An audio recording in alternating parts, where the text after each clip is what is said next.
नमस्कार दोस्तों, ये है गुच्छा कहानियों का, क्योंकि हर कहानी कुछ कहती है। और आज की कहानी आपसे क्या कहेगी ये आप हमें कमेंट करके जरूर बताइएगा। मैं रेखा एक बार फिर से हाजिर हूँ लेकर मुंशी प्रेमचंद की एक और बेहतरीन कहानी। लेकिन अगर अभी तक आपने इस चैनल को सब्सक्राइब नहीं किया है तो जल्दी से कर लीजिए, क्योंकि ऐसी ढेर सारी कहानियाँ हैं जो हमें आप तक पहुँचानी है। और अगर आपको ये कहानियाँ पसंद आती हैं तो इन्हें अपने दोस्तों के साथ शेयर करना बिल्कुल मत भूलिएगा। हम सुनाते रहेंगे, आप सुनते रहिए बेहतरीन कहानियाँ। और आज जो कहानी लेकर मैं हाजिर हूँ वो है मुंशी प्रेमचंद की लिखी हुई कहानी मोटर के छींटे। तो आइए सुनते हैं कहानी मोटर के छींटे। क्या नाम की प्रातःकाल स्नान पूजा से निपट, तिलक लगा, पीतांबर पहन, खड़ाऊं पांव में डाल, बगल में पतरा दबा, हाथ में मोटा सा शत्रु मस्तक भंजन ले एक जजमान के घर चला। विवाह की साइत विचारनी थी। कम से कम एक कलदार का डौल था। जलपान ऊपर से, और मेरा जलपान मामूली जलपान नहीं है। बाबुओं को तो मुझे निमंत्रित करने की हिम्मत ही नहीं पड़ती। उनका महीने भर का नाश्ता मेरा एक दिन का जलपान है। इस विषय में तो हम अपने सेठों साहूकारों के कायल हैं। ऐसा खिलाते हैं और इतने खुले मन से कि चोला आनंदित हो उठता है। जजमान का दिल देखकर ही मैं उनका निमंत्रण स्वीकार करता हूँ। खिलाते समय किसी ने रोनी सूरत बनाई और मेरी क्षुधा गायब हुई। रोकर किसी ने खिलाया तो क्या, ऐसा भोजन कम से कम मुझे नहीं पचता। जजमान ऐसा चाहिए कि ललकारता जाए, लो शास्त्री जी एक बालूशाही और। मैं कहता जाऊं, नहीं जजमान अब नहीं। रात खूब वर्षा हुई। सड़क पर जगह जगह पानी जमा था। मैं अपने विचारों में मगन चला जाता था कि एक मोटर छप छप करती हुई निकल गई। मुंह पर छींटे पड़े। जो देखता हूं तो धोती पर मानो किसी ने कीचड़ घोलकर डाल दिया हो। कपड़े भ्रष्ट हुए वो अलग, देह भ्रष्ट हुई वो अलग, आर्थिक क्षति जो हुई वो अलग। अगर मोटर वालों को पकड़ पाता तो ऐसी मरम्मत करता कि वे याद करते। मन मसोस कर रह गया। इस वेश में जजमान के घर तो जा नहीं सकता था। अपना घर भी मील भर से कम न था। फिर आने जाने वाले सब मेरी ओर देख देख कर तालियां बजा रहे थे। ऐसी दुर्गति मेरी कभी नहीं हुई थी। अब क्या करोगे मन, घर जाओगे तो पंडिताइन क्या कहेगी। मैंने चटपट अपने कर्तव्य का निश्चय कर लिया। इधर उधर से 10-12 पत्थर के टुकड़े बटोर लिए और दूसरी मोटर की राह देखने लगा। ब्रह्म तेज सिर पर चढ़ बैठा। अभी 10 मिनट भी न गुजरे होंगे कि एक मोटर आती हुई दिखाई दी। ओहो, वही मोटर थी। शायद स्वामी को स्टेशन से लेकर लौट रही थी। जो ही समीप आई मैंने एक पत्थर चलाया, भरपूर जोर लगाकर चलाया। साहब की टोपी उड़कर सड़क के उस बाजू पर गिरी। मोटर की चाल धीमी हुई। मैंने दूसरा फैर किया। खिड़की के शीशे चूर चूर हो गए और एक टुकड़ा साहब बहादुर के गाल में भी लगा। खून बहने लगा। मोटर रुकी और साहब उतरकर मेरी तरफ आए और घूंसा तानकर बोले, सुअर हम तुमको पुलिस में देगा। इतना सुनना था कि मैंने पोथी पत्रा जमीन पर फेंका और साहब की कमर पकड़कर अड़ंगी लगाई तो कीचड़ में भद से गिरे। मैंने चट सवारी गांठी और गर्दन पर एक 25 रद्दे ताबड़तोड़ जमाए कि साहब चौंधिया गए। इतने में उनकी पत्नी जी उतर आई। ऊंची एड़ी का जूता, रेशमी साड़ी, गालों पर पाउडर, ओठों पर रंग, भवों पर स्याही, मुझे छाते से गोदने लगी। मैंने साहब को छोड़ दिया और डंडा संभालता हुआ बोला, देवी जी आप मर्दों के बीच में ना पड़ें, कहीं चोट चपेट आ जाए तो मुझे दुख होगा। साहब ने अवसर पाया तो संभल कर उठे और अपने बूटदार पैरों से मुझे एक ठोकर जमाई। मेरे घुटने में बड़ी चोट लगी। मैंने बौखलाकर डंडा उठा लिया और साहब के पांव में जमा दिया। वो कटे पेड़ की तरह गिरे। मेम साहब छतरी तानकर दौड़ी। मैंने धीरे से उनकी छतरी छीनकर फेंक दी। ड्राइवर अभी तक बैठा था। अब वो भी उतरा और छड़ी लेकर मुझ पर पिल पड़ा। मैंने एक डंडा उसके भी जमाया। लौट गया। 50 आदमी तमाशा देखने जमा हो गए। साहब भूमि पर पड़े पड़े बोले, रास्कल हम तुमको पुलिस में देगा। मैंने फिर डंडा संभाला और चाहता था कि खोपड़ी पर जमाऊं कि साहब ने हाथ जोड़कर कहा, नहीं नहीं बाबा हम पुलिस में नहीं जाएगा, माफी दो। मैंने कहा, हाँ पुलिस का नाम ना लेना, नहीं तो यहीं खोपड़ी रंग दूंगा। बहुत होगा 6 महीने की सजा हो जाएगी, मगर तुम्हारी आदत छुड़ा दूंगा। मोटर चलाते हो तो छींटे उड़ाते चलते हो, मारे घमंड के अंधे हो जाते हो। सामने या बगल में कौन जा रहा है इसका कुछ ध्यान ही नहीं रखते। एक दर्शक ने आलोचना की, अरे महाराज, मोटर वाले जानबूझकर छींटे उड़ाते हैं और जब आदमी लतपत हो जाता है तो सब उसका तमाशा देखते हैं और खूब हंसते हैं।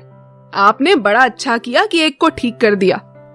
मैंने साहब को ललकार कर कहा, सुनता है कुछ, जनता क्या कहती है? साहब ने उस आदमी की ओर लाल लाल आंखों से देखकर कहा, तुम झूठ बोलता है, बिल्कुल झूठ बोलता है। मैंने डांटा, अभी तुम्हारी एकड़ी कम नहीं हुई, आऊं फिर और दूं एक सोटा कसके?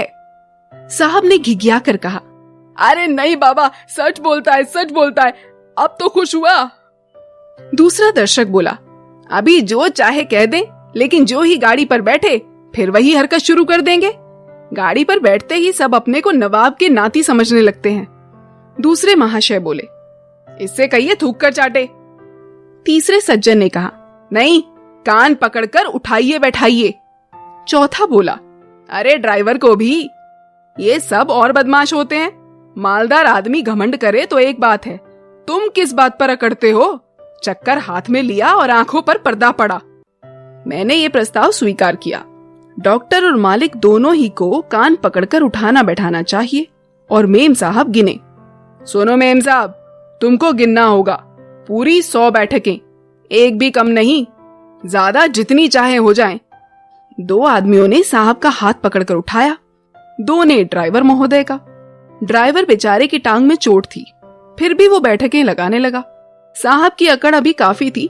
आप लेट गए और ऊल झलूल बकने लगे। मैं उस समय रुद्र बना हुआ था। दिल में ठान लिया था कि इससे बिना 100 बैठकें लगवाए ना छोड़ूंगा। 4 आदमियों को हुक्म दिया कि गाड़ी को ढकेलकर सड़क के नीचे गिरा दो।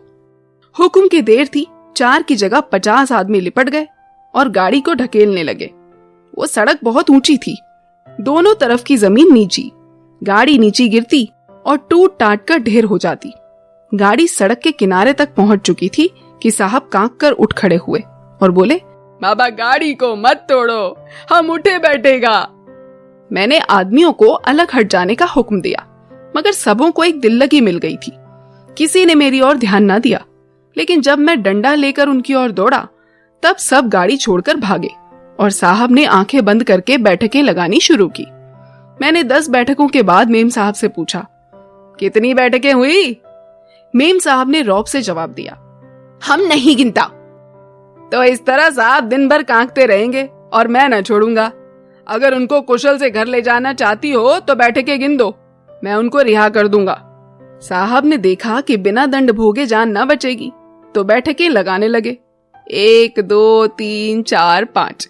सहसा एक दूसरी मोटर आती दिखाई दी। साहब ने देखा और नाक रगड़ कर बोले, पंडित जी, आप मेरा बाप है, मुझ पर दया करो, अब हम कभी मोटर पर नहीं बैठेगा। मुझे भी दया आ गई। बोला, नहीं, मोटर पर बैठने से मैं नहीं रोकता, इतना ही कहता हूँ कि मोटर पर बैठकर भी आदमियों को आदमी समझो। दूसरी गाड़ी तेज चली आती थी।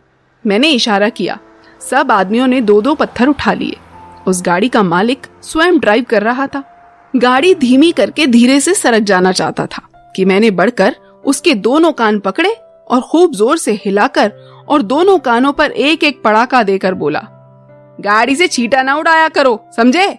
चुपके से चले जाओ।